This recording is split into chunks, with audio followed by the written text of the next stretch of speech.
Explosions have been hit two military bases in Russia. State media reports several people have been killed in the airfields near the cities of Ryazan and Saratov, close to Moscow.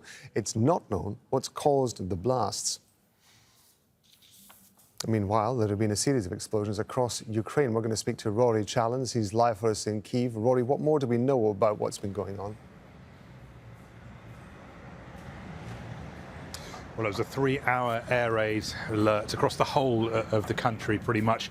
The latest round of Russian cruise missile strikes targeting energy infrastructure, and that means that there are civilian casualties and there are power outages as well. Russian long-range bombers were up over the Caspian Sea area, southern Russia, and over the Black Sea too. Now, damage assessment is still being done because the air raid alert, the all clear, was only given about half an hour ago.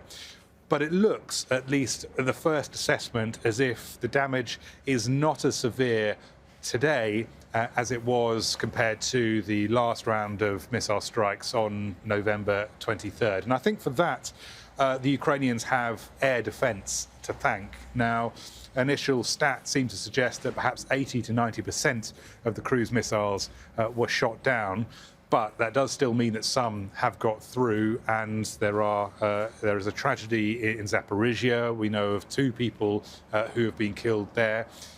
And there are power outages in various parts of the country. Odessa is without electricity and water.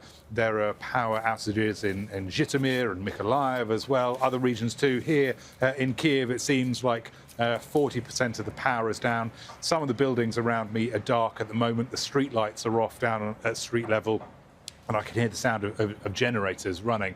But I think many Ukrainians will be breathing a bit of a sigh of relief this evening, because things don't seem as bad as they have done on previous strike days. But I have to say, there is a warning that this might not be the end, that the Russians could send the planes back up again and go for another round. Rory, thank you very much indeed. Rory Challens bringing us up to date from Kyiv.